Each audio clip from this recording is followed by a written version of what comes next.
ಬಾಂಧವರಿಗೆ ಪ್ರಗತಿ ಚಾನಲ್ಗೆ ಆತ್ಮೀಯವಾದಂಥ ಸ್ವಾಗತ. ಇಂದಿನ ಅಡಿಕೆಯ ಧಾರಣೆಯನ್ನು ನೋಡಿಕೊಂಡು ಬರೋಕ್ಕಿಂತ ಮುಂಚೆ ಇನ್ನೂ ಯಾರು ಹೊಸದಾಗಿ ನಮ್ಮ ಯೂಟ್ಯೂಬ್ ಚಾನಲ್ನ ನೋಡ್ತಾ ಇದ್ದರೆ ಚಾನಲ್ನ ತಪ್ಪದೆ ಸಬ್ಸ್ಕ್ರೈಬ್ ಆಗಿ. ಇಂದು ಕರ್ನಾಟಕದಲ್ಲಿ ಅಡಿಕೆಯ ರೇಟನ್ನು ನೋಡ್ಕೊಂಡು ಬರೋಣ ಬನ್ನಿ. ಇಂದು ಶಿವಮೊಗ್ಗದಲ್ಲಿ ರಾಶಿ ಅಡಿಕೆ 52,000 ರೂಪಾಯಿವರೆಗೆ ಒಂದು ಕ್ವಿಂಟಲ್ಗೆ ಬೆಲೆಯನ್ನು ಹೊಂದಿದೆ. ತೀರ್ಥಹಳ್ಳಿಯಲ್ಲಿ ರಾಶಿ ಅಡಿಕೆ ಬಂದು 47,800. ಸಾಗರದಲ್ಲಿ ರಾಶಿ ಅಡಿಕೆ ಬಂದು 50,000 ರೂಪಾಯಿವರೆಗೆ ಒಂದು ಕ್ವಿಂಟಲ್ಗೆ ಬೆಲೆಯನ್ನು ಹೊಂದಿದೆ. ಸಿರಸಿಯಲ್ಲಿ ರಾಶಿ ಅಡಿಕೆ ಬಂದು 52,000 ರೂಪಾಯಿವರೆಗೆ ಒಂದು ಕ್ವಿಂಟಲ್ಗೆ ಬೆಲೆಯನ್ನು ಹೊಂದಿದೆ. ಸಿದ್ದಾಪುರದಲ್ಲಿ ರಾಶಿ ಅಡಿಕೆ 52,400 ರೂಪಾಯಿವರೆಗೆ ಬೆಲೆಯನ್ನು ಹೊಂದಿದೆ. ಯಲ್ಲಾಪುರದಲ್ಲಿ ರಾಶಿ ಅಡಿಕೆ ಬಂದು 52,900 ರೂಪಾಯಿವರೆಗೆ ಒಂದು ಕ್ವಿಂಟಲ್ಗೆ ರಾಶಿ ಅಡಿಕೆ ಯಲ್ಲಾಪುರದಲ್ಲಿ ಹೊಂದಿದೆ. ದಾವಣಗೆರೆಯಲ್ಲಿ ರಾಶಿ ಅಡಿಕೆ 53,000 ರೂಪಾಯಿವರೆಗೆ ಒಂದು ಕ್ವಿಂಟಲ್ಗೆ ಬೆಲೆಯನ್ನು ಹೊಂದಿದೆ. ತುಮಕೂರದ ಗುಬ್ಬಿಯಲ್ಲಿ ನೋಡೋದಾದರೆ ರಾಶಿ ಅಡಿಕೆ 52,000 ರೂಪಾಯಿವರೆಗೆ ಒಂದು ಕ್ವಿಂಟಲ್ಗೆ ಬೆಲೆಯನ್ನು ಹೊಂದಿದೆ.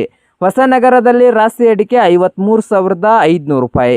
ಕೊಪ್ಪದಲ್ಲಿ ರಾಶಿ ಅಡಿಕೆ 52,500 ರೂಪಾಯಿ.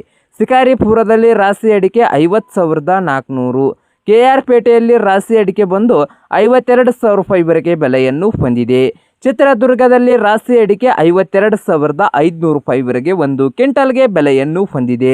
ಸಾಗರದಲ್ಲಿ ಚಾಲಿ ಅಡಿಕೆ ಬಂದು 40,800 ರೂಪಾಯಿವರೆಗೆ ಒಂದು ಕ್ವಿಂಟಲ್ಗೆ ಬೆಲೆಯನ್ನು ಹೊಂದಿದೆ. ಸಿರಸಿಯಲ್ಲಿ ಚಾಲಿ ಅಡಿಕೆ ಬಂದು 46,800. ಸಿದ್ದಾಪುರದಲ್ಲಿ ಚಾಲಿ ಅಡಿಕೆ 46,700 ರೂಪಾಯಿವರೆಗೆ ಒಂದು ಕ್ವಿಂಟಲ್ಗೆ ಸಿದ್ದಾಪುರದಲ್ಲಿ ಚಾಲಿ ಅಡಿಕೆಯ ಬೆಲೆಯನ್ನು ಹೊಂದಿದೆ. ಯಲ್ಲಾಪುರದಲ್ಲಿ ಚಾಲಿ ಅಡಿಕೆ 46,600 ರೂಪಾಯಿವರೆಗೆ ಒಂದು ಕ್ವಿಂಟಲ್ಗೆ ಬೆಲೆಯನ್ನು ಹೊಂದಿದೆ. ಶಿವಮೊಗ್ಗದಲ್ಲಿ ಬೆಟ್ಟೆ ಅಡಿಕೆ 58,000 ರೂಪಾಯಿವರೆಗೆ ಒಂದು ಕ್ವಿಂಟಲ್ಗೆ ಶಿವಮೊಗ್ಗದಲ್ಲಿ ಬೆಟ್ಟೆ ಅಡಿಕೆಯ ಬೆಲೆಯನ್ನು ಹೊಂದಿದೆ. ತೀರ್ಥಹಳ್ಳಿಯಲ್ಲಿ ಬೆಟ್ಟೆ ಅಡಿಕೆ ಬಂದು 58,000 ರೂಪಾಯಿವರೆಗೆ ಒಂದು ಕ್ವಿಂಟಲ್ಗೆ ಬೆಲೆಯನ್ನು ಹೊಂದಿದೆ. ಸಿರಸಿಯಲ್ಲಿ ಬೆಟ್ಟೆ ಅಡಿಕೆ ಬಂದು 44,000 ರೂಪಾಯಿವರೆಗೆ ಒಂದು ಕ್ವಿಂಟಲ್ಗೆ ಬೆಲೆಯನ್ನು ಹೊಂದಿದೆ. ತೀರ್ಥಹಳ್ಳಿಯಲ್ಲಿ ಸಿಪ್ಪೆಗೋಟು ಬಂದು 13,800 ರೂಪಾಯಿವರೆಗೆ ಒಂದು ಕ್ವಿಂಟಲ್ಗೆ ಬೆಲೆಯನ್ನು ಹೊಂದಿದೆ. ಶಿವಮೊಗ್ಗದಲ್ಲಿ ಸಿಪ್ಪೆಗೋಟು ಬಂದು 13,000. ಸಾಗರದಲ್ಲಿ ಸಿಪ್ಪೆಗೋಟು ಬಂದು 20,400 ರೂಪಾಯಿವರೆಗೆ ಒಂದು ಕ್ವಿಂಟಲ್ಗೆ ಬೆಲೆಯನ್ನು ಹೊಂದಿದೆ.